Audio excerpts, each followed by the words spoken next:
Sriram Iyer, Mumbai, an obedient student of Amma, an artist and a Sanskritist, a Bharatanatyam choreographer. Please note, a Bharatanatyam choreographer, a Carnatic vocalist, propagating Bharatiya Sanskriti through their family's pioneer cultural institution, Kalasadan. Student of Dr. Gauri Mahulikar, doctorate in Sanskrit. He involves himself with prestigious institutions like Sanskrit University, Mumbai, the SICES College and SNDT universities, etc. He is a visiting faculty at the Department of Sanskrit, Mumbai University, and coordinator for Diploma in Bhakti Literature. He has choreographed several rare Sanskrit compositions of Swati Tirunal and Muthuswami Dikshita.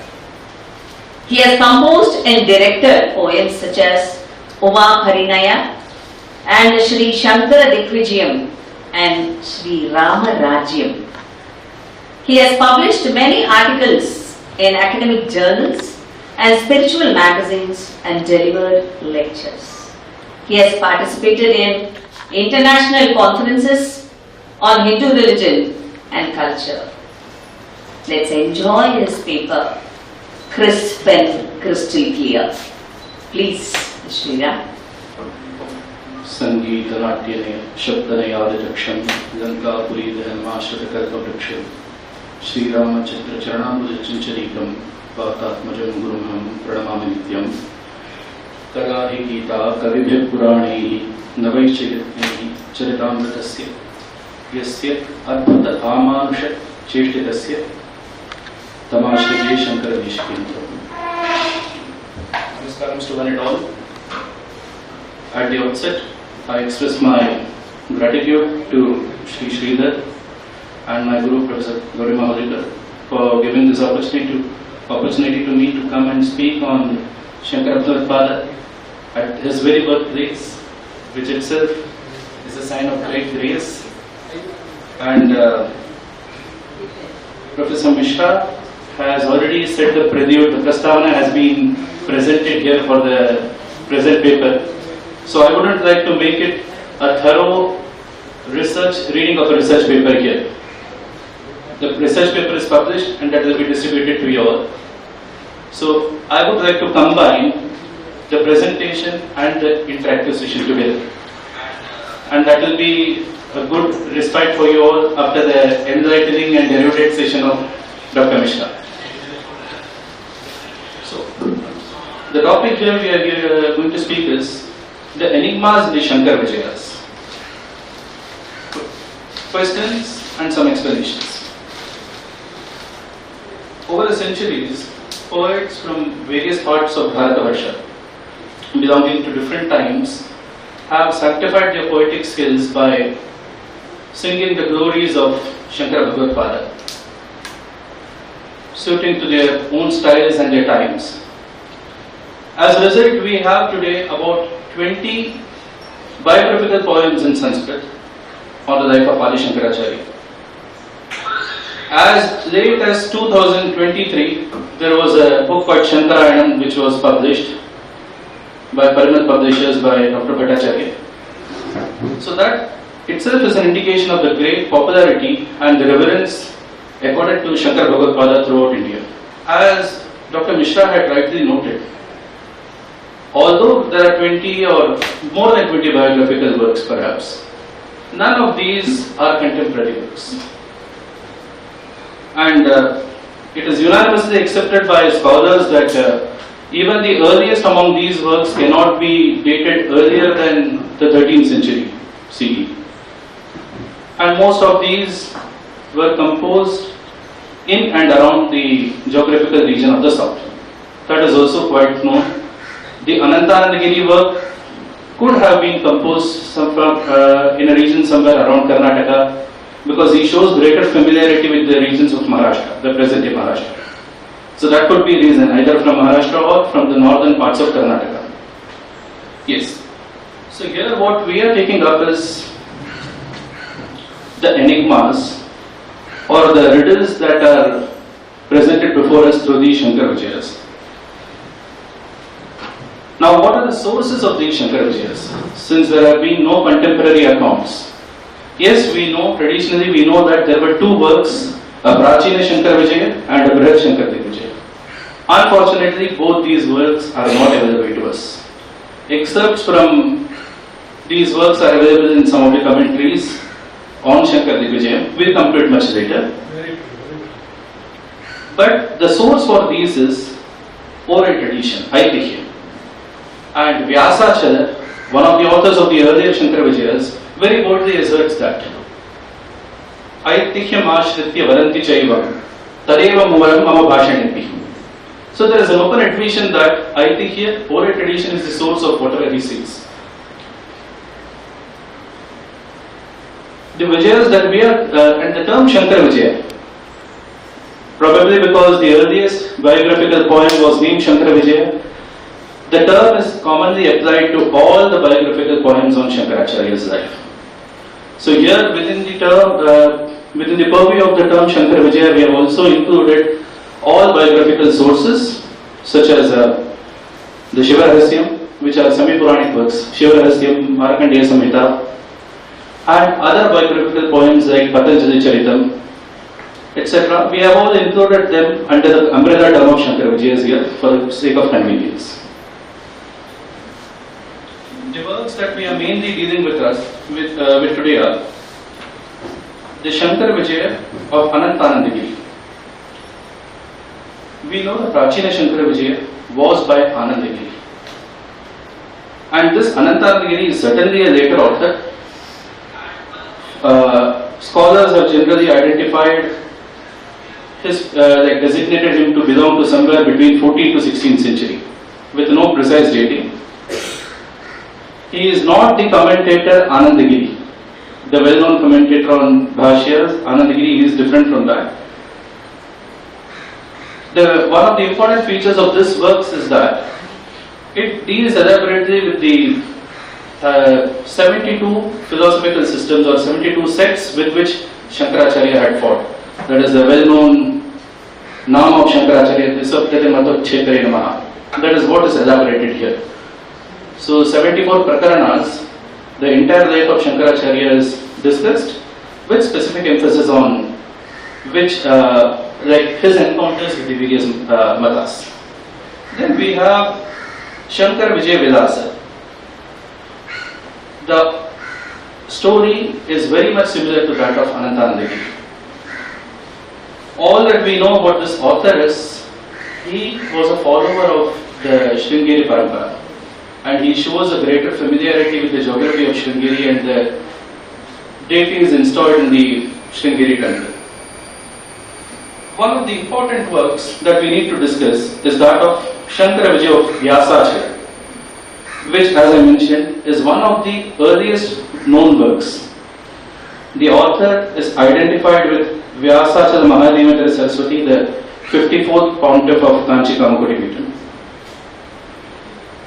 This work is one of the less ornate and simple compilations of the life of Śaṅkaracharya, with least hagiographical tendencies. That is what can be said about the Śaṅkara-Vijaya of Vyasachala. And it must be noted that the work of Vyasachala has been the main source of inspiration for the Śaṅkara-Vijaya of Madhavacharya, that is Vidyaranya and his Purvashram. Then another work of great significance is the Śaṅkara-Vijaya Mahakavya of Raja Chudamani Dikshita. Raja Chudamani Dikshita, for your information, is the brother-in-law of the great Appaya Dikshita. So he has written a 9 Sarga Mahakavya, where the entire life of Śaṅkaracharya is very, very concisely and in a poetic manner it is described. Śaṅkara-Vijaya also has been, verses from the Śaṅkara-Vijaya also have been borrowed by Madhavacharya in his Śaṅkara-Vijaya. And then we come to Śaṅkara-Vijaya of Madhavacharya. today whatever we know about Shankaracharya's life is knowingly or unknowingly what is told in the Madhava's version. As far as the authenticity of the work is concerned, undoubtedly it is in the form of an anthology. So you have verses from Vyasacharya, you have verses from Raja Chudamani Dikshita. So out of some 1800 verses, almost 1000 verses are borrowed from other works. So, but the authorship, in the beginning, in the invocatory stanzas, the author pays his tribute to the reigning pontiff of Śaṅkara-Vijayas, Bharati Krishna Tirtha. So from that we can conclude that the work originally must have been of Madhavacharya or perhaps Vidyaranya, and there could have been later interpolations, and these interpolations too could not have been later than the 18th century, because Dhanapati Suri has commented in 1798 on this Śaṅkara-Vijayas, or the present version of Śaṅkara-Vijayas, and the commentary is known as Dindema. So these are the major works that we are taking into account. Yeah, there is one more, that is from your own place, Śaṅkara-Acharya Charitam of Govindanatha. So he is assigned to belong to the 17th century and often regarded as a disciple of the great poet Ramavarya. So coming to the different enigmas that we encounter here are, there is no unanimity with regard to several aspects, be it the birth of Śaṅkara-Acharya, be it the place of birth, be it his age of sannyasa, be it the place of meeting Govinda Bhagavad-pada, be it his Digvijaya, or be it establishing the matas, or ascending the Sarvagya Peetha, or attaining Siddhi. Every biography presents a different version. That is the foremost among the enigmas that we encounter. And all that we need to do is to get into a multidimensional study, to reject the, what we can say, irrational accounts and to go with the right ones. And another problem that we come across is that every version is endorsed by a particular matha and not favored by the other matha. So the problem of lack of universality is also found in these. Then, being hagiographical in nature, there are many places where they are factually incorrect. So one example to state that we come across in the Madhavya version, Śaṅkara-Acharya to have fought with all later philosophers like Udayana or Abhinav Gupta. So these are all certainly not factual, and how much ever explanations we give cannot be convincingly accepted unless we have some corroborative evidence to it. Despite all these lacunae, we must not discount these works because they serve as the starting point for any exercise to reconstruct the life of Śaṅkara-Acharya on a factual and rational basis. We cannot do that independent of these works. So, in fact, the research paper might not have that point, but since Dr. Mishra was discussing much about the birth of Śaṅkara-Acharya, I would like to take that also into account as an extempore topic here. See, Mahabharata very clearly says, Rishinam cha Nadinam cha Kudanam cha Mahatmanam Prabhavo na Hintavya Strinam Duscharitasya cha. That is, one must not engage in discovering the source of a river or the birth of a rishi or the lineage of excited people. At the beginning itself, I would like to state, Shankara Bhagavad-pada's pedigree or his antiquity does not determine his greatness. He is Shankara-Avatara, he is Bhagavad-pada-acharya. So whenever he was born, he is great. Wherever he was born, he is great. To whoever he was born, he is great. So I am telling this point here because it is not just as academicians we are expected to present whatever we know transparently to the audience. So he had mentioned about the Mani Manjari. Mani Manjari being a work of a philosophical system which is regarded as an avowed enemy of opponent of Śaṅkara-Vijayas. We cannot expect any good words from Narayana Panditacharya there. Kushmada does mention that about Śaṅkara-Acharya being born to his mother in a under mysterious circumstances, but we must also know that the 9th Amsha of Shiva Rahasya 2 gives a similar account. It does not speak of the father of Śaṅkara-Acharya. It only speaks of Shankara being born in the Shashara to a Dvija Patni. So the Dvija is not mentioned here, it is only the Dvija Patni who is mentioned. So that again needs to be introspected, and Shashara maybe the place where we stand could have been called Shashara in earlier times. So now moving to the topics that we are prepared for. The first thing is about Sureshwaracharya. We know that the legacy of Adi Shankaracharya certainly was carried forward by Sureshwaracharya, one of the greatest philosophers, next in rank only to Adi Shankaracharya.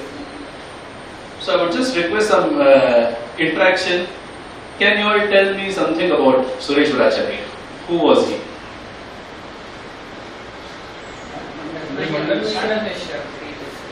Yeah. So here, the Chidvilasa, Śaṅkara-Vijayas, Anantanandagiriya Śaṅkara-Vijaya, they say that he was Mandana Mishra, whereas Vyasacharya says he was Vishwarupa. Our Madhvacharya goes to the extent of saying that Vishwarupa, Mandana, Umbekar, all the three are one and the same. So this leads, and adding to the problem, we have a very clear indication, clear reference in the Vyasacharya, where two persons are distinguished. According to Vyasacharya, both Vishwarupa and Mandana were disciples of Kumari the Bhatta. Mandana was a witness to the exercise of self-immolation by Kumari the Bhatta when Adi Shankaracharya met him. He was a witness to that event.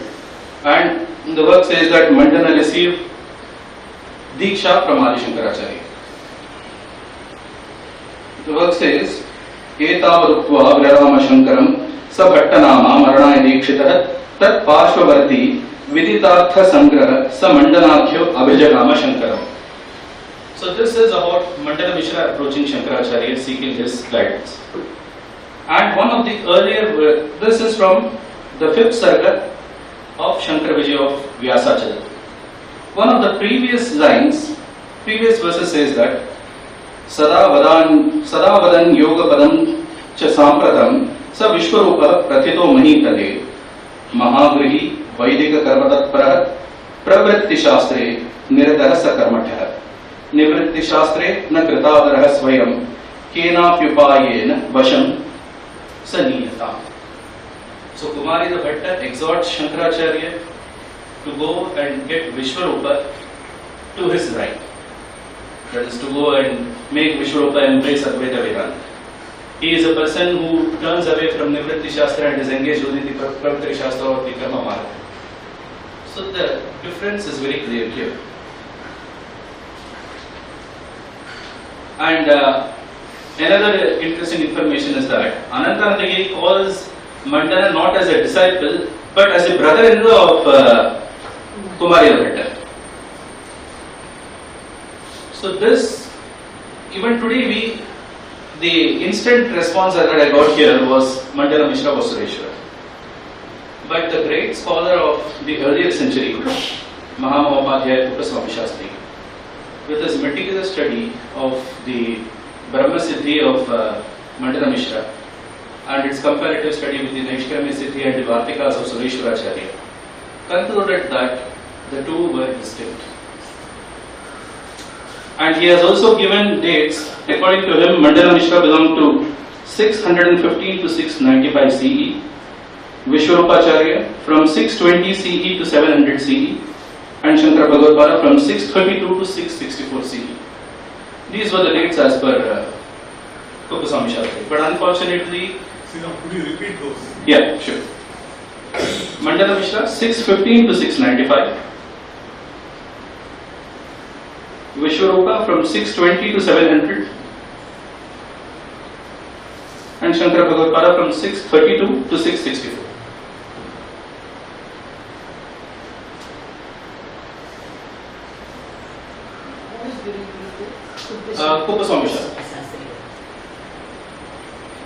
He points out several differences, several philosophical differences. According to him, Mandana belonged to a different prasthana of Advaita, and Sureshwaracharya was the actual successor of Śaṅkara-Acharya's legacy.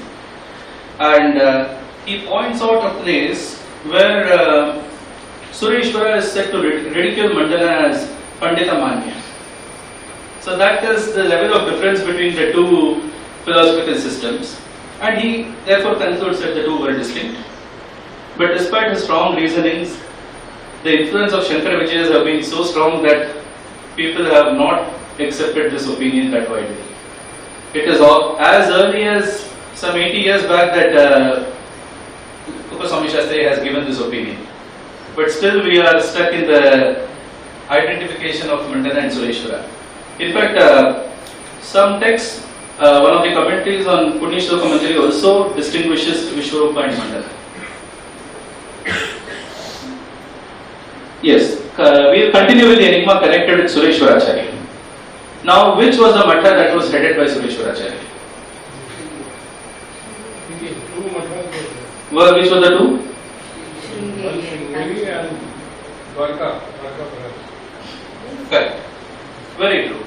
But there is a very strong contradiction between the Mathamnayas.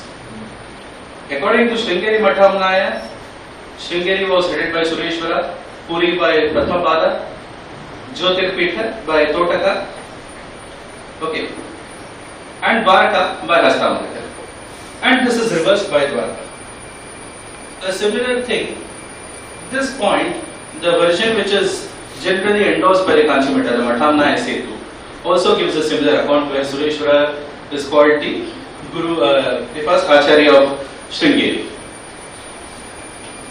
So that is an issue where it needs to be resolved. S.V. Radhakrishna Shastri gives an explanation that probably since Hastamalakacharya was an Atmarama person with less interest in involving himself in the affairs of the Matha, Sureshwara could have been in charge of two Mathas. Maybe so. But the enigma doesn't end there, because about Padmapada also we have such differences of opinion. Because one of the biographies, the version of Anantanandagiri mentions that, now interestingly, one has to understand that about the Mathasthapana, the biographies are silent. Śaṅkara-Vijayas are silent. There are only two biographies where this is spoken about among the earlier ones. Anantanandagiri speaks of two mathas, the first being at Shringeri, the other being at Kanchi. According to Anantanandagiri, Padmapada was the first Acharya of Shringeri Matha, and Sureshwara was that of Kanchi.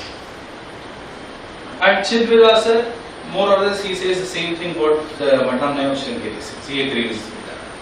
So here again there is no unanimity, and this also we have to depend on Dr. Mishra and his likes for other evidences, because our scope of investigation is confined to literary works.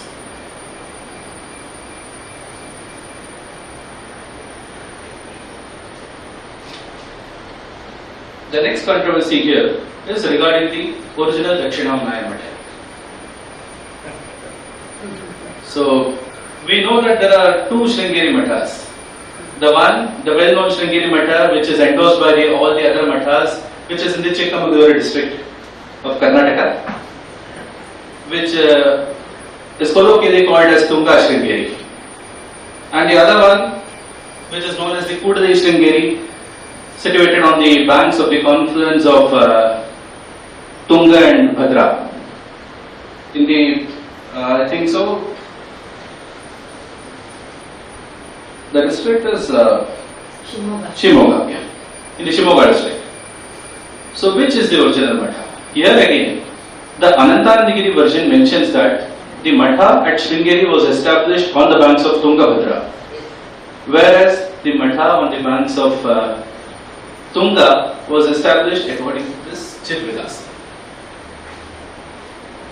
Unfortunately or fortunately, we have both the Mathas in possession of enough documents to claim that we are the original Matha.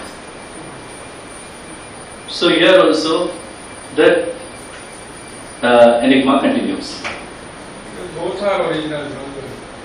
Yeah. See, as Astika, as a person devoted to Shankara, this thing, I do accept that. But then, from a scholastic perspective, if both are genuine, then we have to accept, and that acceptance should be unanimous. That is what is needed. Now, one has got 32 Shankara-Acharyas for them, that is the Tunga Sringeri. The other one has got 72. Exactly, yes. In the Guru Parampara. Yeah. According to Kudali, as Sriram has mentioned, according to Kudali, the Tunga Sringeri was a branch of it which was carried forward by one of the Acharyas of Kudali. It was branched out of Kudali, according to them, during the times of Vidyaranya. Now, the enigma does not stop with Sureshwaracharya. Padmapada also gives a very tough competition to Sureshwara as far as his identity is concerned. So now tell me something about Padmapadacharya.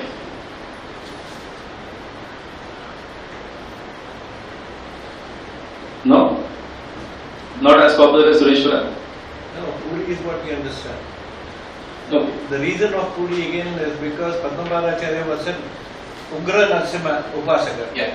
If you take Puri, that area, you have Atharva Veda as popular and Narasimha is the main deity there. So that is why there could be possible link to that, that he could be the. Fortunately, there is some unanimity in the Mathamnayas about Padmapadacharya's connection with Puri. That is there, very true. But this Padmapadacharya came to be known, he was Sanandana. He came to be known as Padmapadacharya because of an incident. Can anyone recollect that? Yeah, when he walked over the river. He crossed the river Yeah. to... In response to Shankaracharya's call. Yes. So without even thinking for a moment, he was on the other bank of Ganga. When Shankaracharya called, he just walked over the water and he was supported by lotuses which sprung from the waters. So thereafter he came to be known as Padmapada. Okay, that is one of the most important things, and he was a Narasimha Bhakta which is mentioned in most of the versions, and he was the one who invoked Lord Narasimha to protect Shankaracharya from the Kapalika. This is also a common story that features in most of the biographies. But about his Purvashrama, we have some interesting information. Now, Śaṅkara-Vijayas, there he is mentioned as Vishnu Sharma in his Purvashrama. And his father's name is given as Madhavacharya and his mother's name is given as Lakshmi. And he is said to be a native of Ahopada, the very well known Narasimha Kshetra in Andhra Pradesh. Interestingly, the Guru Parampara Stotra of Puri also says Madhava Sutah Shriman Sanandaniti Shrutah while reckoning the first Acharya. So that is okay. But the Govindanathiya version, which is from Kerala, as well as the Padmapada Charita, which is a biographical poem on Padmapada, produced in Kerala, published by Asif, it mentions that he was Vishnu Sharma, but not a native of Andhra, of Ahopada, but of Tirukandiyur or Sri Kunda in Kerala. And the description of the city, description of the shrine is almost similar to the temple history being established by Parashurama and all, which tallies with that. Here we can, considering these two versions, the Kerala one seems to be more authentic, considering that Padmapada Charita, the only biography on Padmapada, was not composed elsewhere in India but in Kerala. So that shows a very strong connection that Padmapada had with this land. But very different is the version given in the Śaṅkara-Vijayas of Madhavacharya. There he is called as the son of Vimala, son of a Brahmana called Vimala. and he is said to have introduced himself to the Acharya as a native of Chola Desha, that is Gauri in Tamil Nadu. Despite all these, the only common feature is his Narasimha Bhakti. So Ahobadaka we can conveniently discount that probably because of his Narasimha Bhakti he was the nativity of Padmapada in Ahobada was rather superimposed because of his Narasimha Bhakti. But Chola Desha needs to be verified. What was his connection with Chola Desha is not known. Again, in the Avatara Krama, that is where in the third Sarga, Śaṅkara-Vijayas gives a list of the Devatas who incarnated as the disciples and allies of Adi Śaṅkaracharya. So the verse says, Kamalanidaya Kalanidhe Vimalakhyat Adanishta Bhusurat Bhuvi Padma Padam Varantiyam Savipatyena Vivadinam Yashara. This is about Padmapada. He says he was the son of Vimala, as I mentioned earlier. Whereas a line further mentions Arunaha Samabhur Sanandano Varuno Ajayata Chit Sukha Vayah. So Padmapada was an avatar of Vishnu, whereas Sanandana was an avatar of Aruna. So are we to assume that Sanandana and Padmapada were different people? Were two distinct disciples of Śaṅkara-Acharya? That again needs to be addressed. And this conjuncture is strengthened by the fact that Vyasachala does not use the word Padmapada throughout his work. He refers to this particular disciple of Śaṅkara-Acharya only as Sanandana. Unfortunately, we are in no position to strongly assert that this conjecture is true, because there again the description of so-called Sanandana is the same as the Padmapada of other versions. He is the author of Panchapadika. He is a great Narasimha. He is from Chola Desha. So the enigma continues here too as regards Padmapada. Another enigma connected with Padmapada is mentioned in the Padmapada Charita. There you have a very unusual account about Padmapada. The story of the Nambudri Brahmanas being invited to perform puja at Badrinath is well known. That finds a mention in this particular work. It says that it was Padmapada who invited a Brahmana, Kerala Brahmin called Neelakanta, who was one of his followers, to perform the puja at Badrikashram. Which text is it? Padmapada Charita. Oh. It says, Neelakanta Tvayavete Palaniyat Vijottama Atra Sambandhinastepi Jatya Vai Dramidaschate Kanva Shramadisthaneshu Tesham Puja Prashasiti Pitha Patyam Chadatavyam Panchavadyatimevach. That is, Padmapada is saying that the rights to worship at places such as Kanvashrama etc. should be given to the southern Brahmanas and they should become the pontiffs. I don't know Pitha Patyam is mentioned here. But now again we go back to the Mahamaya. If any of the disciples of Śaṅkara had the authority to decide on who would be the pontiff in the northern zone, it should have been Totakacharya, who is unanimously considered as the Pithadipati of Jyotishmati Pitya. So mention of Padmapada here is something weird. And again, there is a ruler called Vatsanandi who is said to have been blessed by Padmapadacharya, and Padmapada is mentioned to have ruled his city called Joshinagar.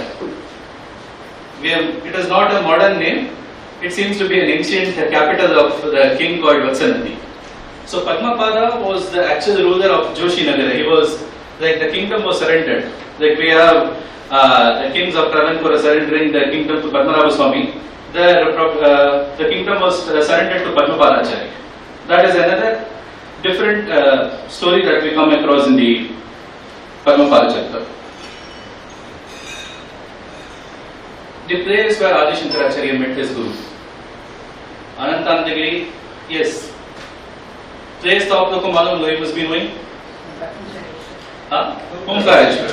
And after the 108 feet statue of Śaṅkara-Acharya, it becomes almost clear that it is Omkareshwar, but therefore there is no unanimity. Anathanandagiri says it was Vyagharpuri of Chidambaram in Tamil Nadu.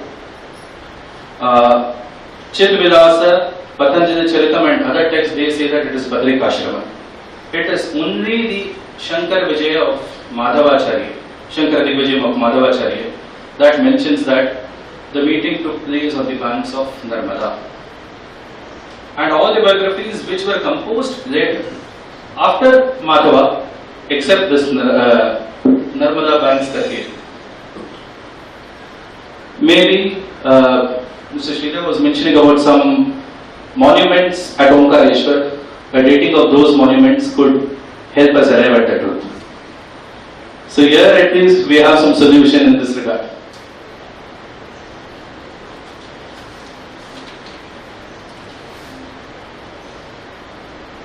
Since I don't want to take a lot of your time, I'm not reading the entire thing, only the point wise we are discussing. Another great tribute given to our Śaṅkara-Bhagavad is Shanmatasthapakaracharya Namaha. Śaṅkaracharya is traditionally regarded as the founder of the six devotional cults: Shaiva, Vaishnava, Shakta, Saura, Ganapatya and Kaumara. This is well known. About this, there are some biographies which speak of it. Firstly, we have Ananthanandagiri. He devotes 6 prakaranas, 6 chapters for the establishment of 6 matas. And Chidvilasa also speaks of the 6 matas here. According to him, Shaivam, Shaktam, Vaishnavam, Sauram, Ganapatam, Tatha, Kapalam, Shanmatan Yatra, Prakhyapaya Yeshonide. That is, the disciples of Śaṅkaracharya approach him with a plea that since the ordinary people, the philosophy of Advaita being beyond the ken of ordinary men, you must propagate these matas. So it is interesting to note that the 6th mata here is not Kaumara or Skanda, but it is Kapala. Whereas in the Purana Sara, one of the seminal works of Vidyaranya Swami, he mentions Shaivam cha Vaishnavam Shaktam Sauram Vainayakam Tatha Skandam cha Bhakti Margasya Darshanani Shadevahi. So there it is unambiguously stated that the sixth mata is Kaumara. But here we have in the Ananthanandagiri and Chidvilasa that the 6th mata is Kapalika. A later Śaṅkara-Vijaya, that is Śaṅkara-Vijaya Sangraha or Kushmata Śaṅkara-Vijaya, which Sir had quoted, there the same verse of Vidyaranya is quoted. The same verse, verbatim he has used the same shloka over there. So now when did the exchange of the 6th mata take place, we never know. And if we are to go by the works of Śaṅkaracharya, it is very difficult to conclude because Adi Śaṅkaracharya seems to have propagated the worship of both Subramanya as well as Bhairava. He has a Subramanya Bhajantam, he also has a Kala Bhairavashtami. So very difficult to conclude on this. All that we can say is at some point of time Kapalika must have given way to Kaumara. When and why needs to be established. Now Dashanamni Sampradaya was also mentioned by Dr. Mishra here. Another epithet of Śaṅkaracharya is Paribraja Shramodharkarayama, the one who revived the institution of monasticism. Is a title given to Śaṅkaracharya. Is one of his 108 names. That name is connected with his revival and establishment of the 10 names. What are the 10 names of sannyasis? Can anyone? Yes?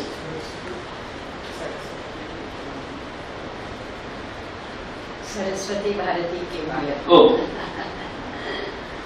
So, Tirtha, Ashrama, Aranya, Giri, Parvata, Sagara, Saraswati, Bharati, Puri. These are the 10 names. So here we know we have been believing that Śaṅkaracharya is the founder of the 10 monastic institutions, monastic orders. On this, there are again only two Vijayas which speak of. One is Śaṅkara-Vijayas of Chidvidasa, and one is the Śaṅkara-Vijaya of Anantanandagiri.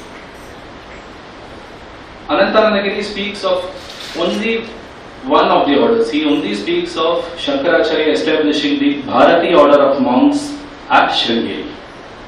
And further he says the Indra Saraswati order was formed at Kanchi. That is, he mentions that in a very indirect manner. He says, Tadanantaram samipastham Indra Saraswati Sampradayanavartinam Sureshwaram Ahurya.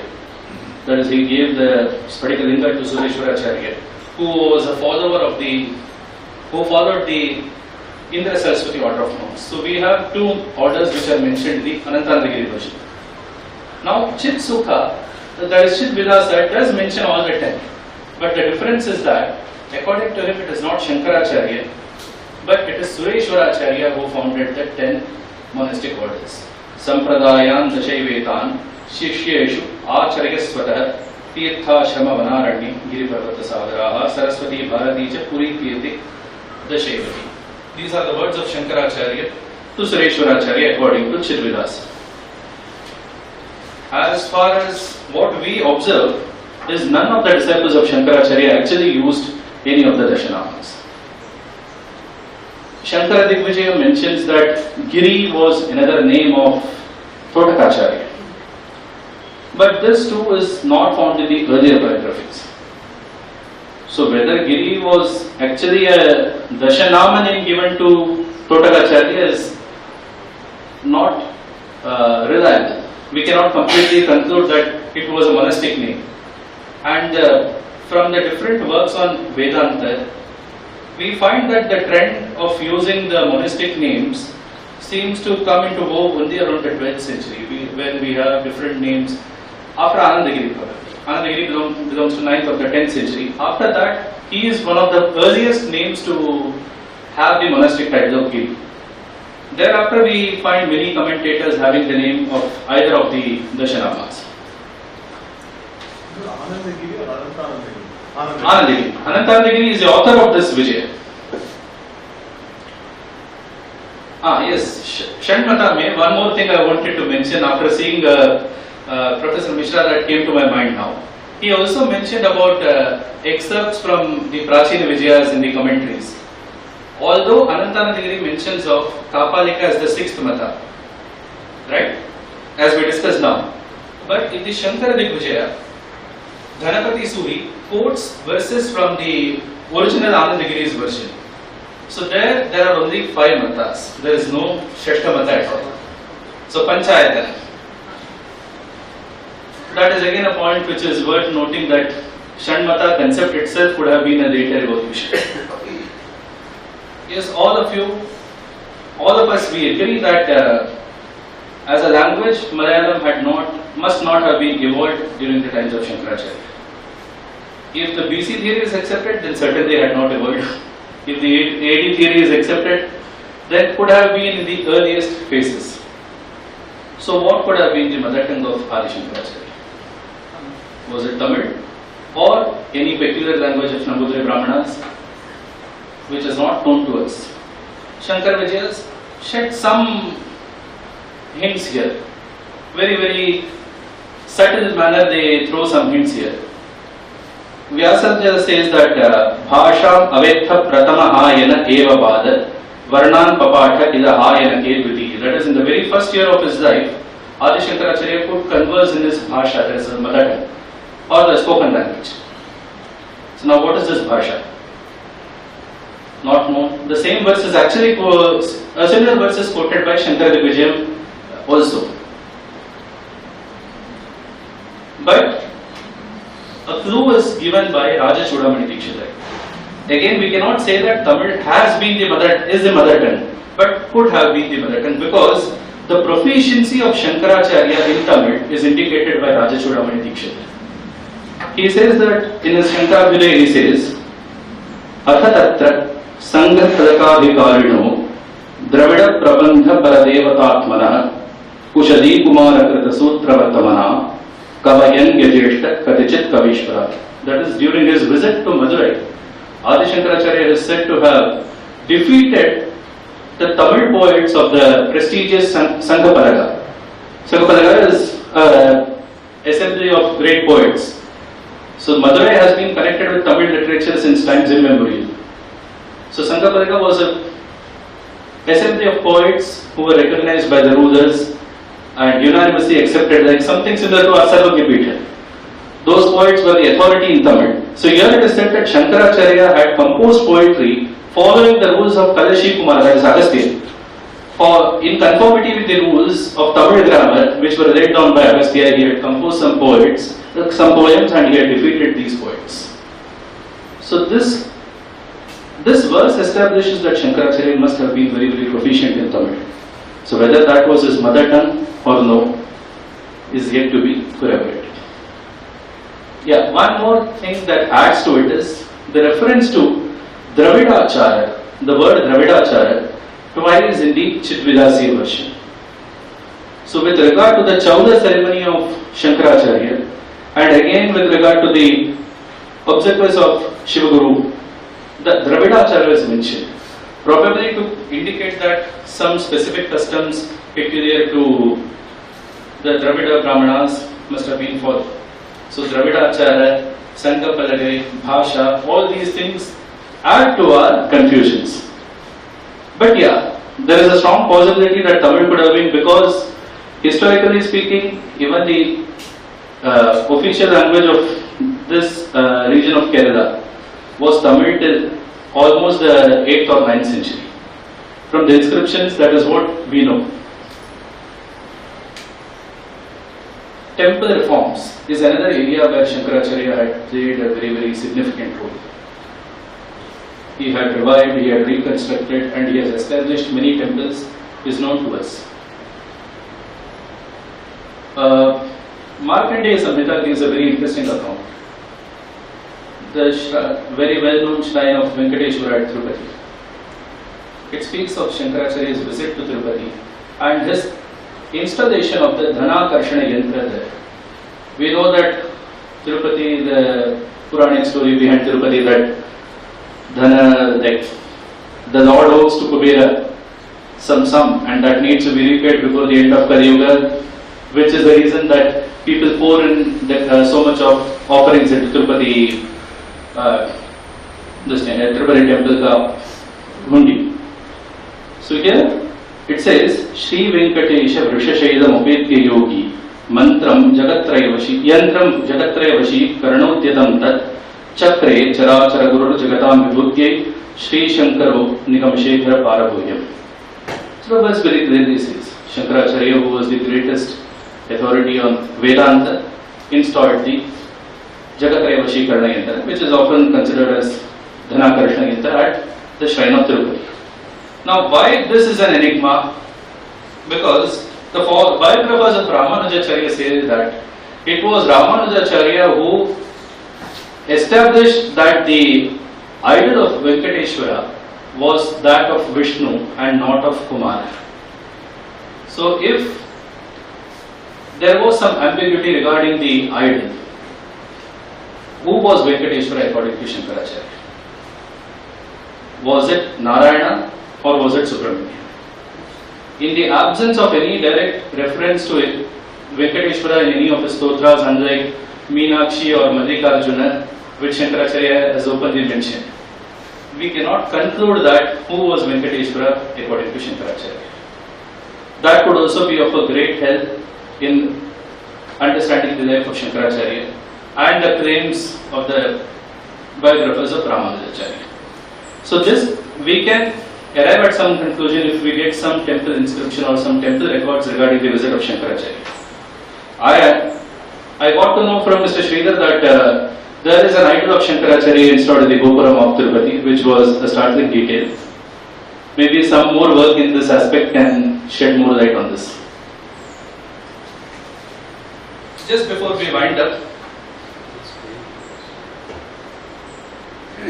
a lot of the enigmas with regard to Śaṅkara-Acharya can be resolved if we are able to establish the identity of the rulers, the contemporary rulers of Śaṅkara-Acharya. the Śaṅkara-Vijayas do mention some of these rulers.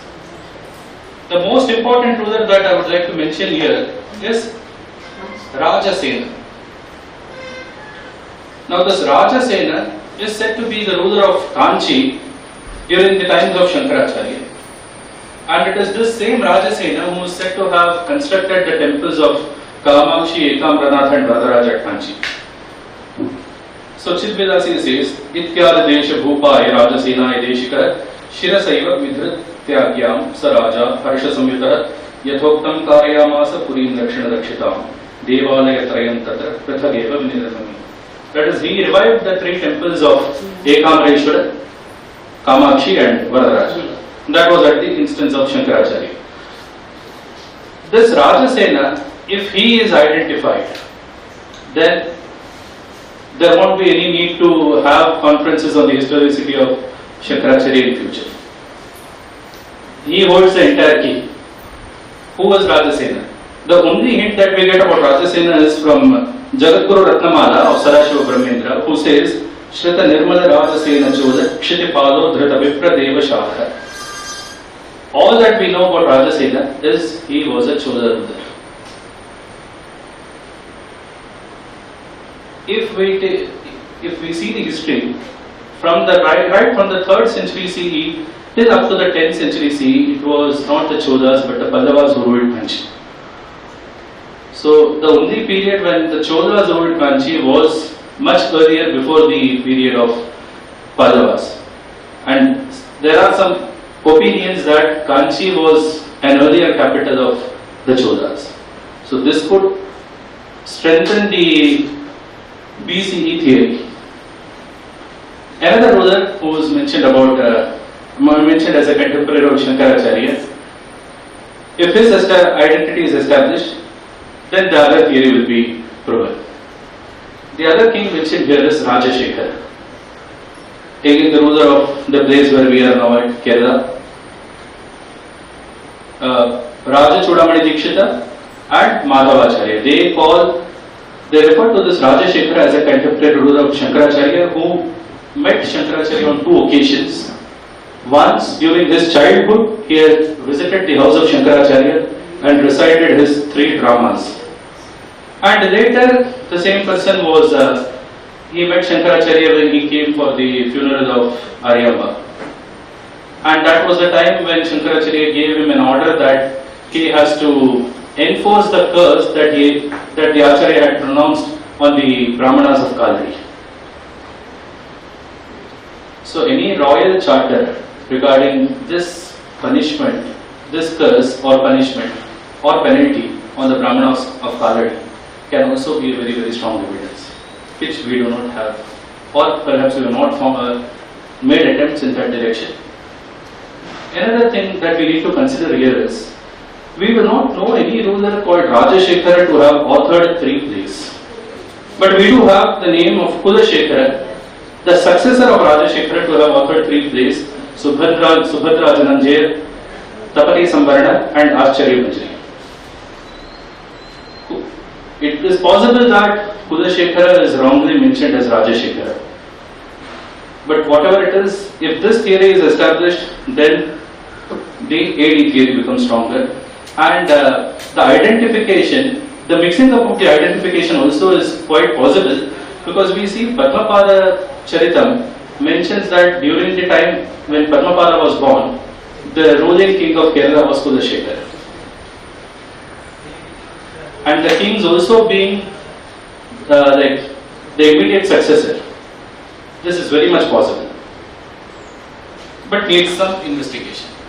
And the other rulers that we know are not of much significance. We get 8 references of Bhojasimha and others, which may be fictional names, or we can't comment much on it. About Sudhanva, the problem here with regard to Sudhanva is that the only biography that mentions is the Śaṅkara-Vijayas of Madhava Vidyaranya, where he is regarded as an avatar of Indra, and he is said to have driven out all the Buddhists and Jains out of his kingdom when Kumari the Bhatta had defeated them. So it was in his royal court that the expulsion of the Buddhists and Jains took place. Although not mentioned by his name, a similar account is given by Chidvilasa and Anantanagiri also, that Kumarila Bhatta had challenged the heretic acharyas in the court of the king and got them punished.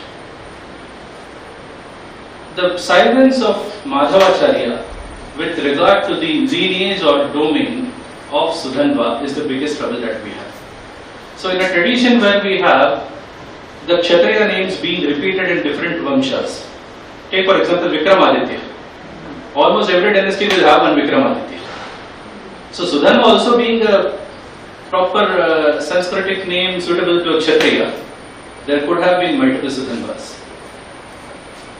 And no, it is only through other sources that it is assumed that he must have been the king of Madhava region, that is Avanti region, belonging and one of the forefathers of Prithviraj Chauhan. But there too, I would like to mention here, of course, it is not my personal opinion, but it is something that Kashikar-Vijayas Maharaj says, that the Chauhans belong to Agni Vamsha, whereas the inscription of Sudhanva says that he is a Soma Vamsha Chudamani. So that is a point raised. Of course, Kashikar-Vijayas' approach was thoroughly dialectical, whereas modern research is based on empirical findings. So I am not taking that into account here. So these are some of the main points that we encounter when we study the life of Śaṅkara-Acharya. There are many more. There are endless number of things. Even the Purvashrama of Govinda Bhagavad, but there are many good speakers here. I wouldn't like to encroach their time, so I'll stop here with just recollecting the words of Dr. Murali. So when I told him about the topic, Enigmas in Śaṅkara-Vijayas, he was a bit apprehensive. Why the title itself is about problems, should we take? So Dr. Murali, discussing problem is a different thing, and discussing the problem in a place where you can find the solution is a different thing, and this is a latter case. So at a gathering where we have scholars like yourself, Dr. Mahulikar, Dr. Neelakantan and Dr. Mishra, definitely I believe that at the end of this conference we move at least an inch closer to our objective of unambiguously establishing the historicity of Adi Śaṅkara-Acharya. As I mentioned, regardless of its antiquity, whatever is the date, it behoves every person born in the sacred soil of Bharatavarsha to know its history and particularly the life of the greatest Acharyas of Sanatana Dharma. Thank you. Namaskar.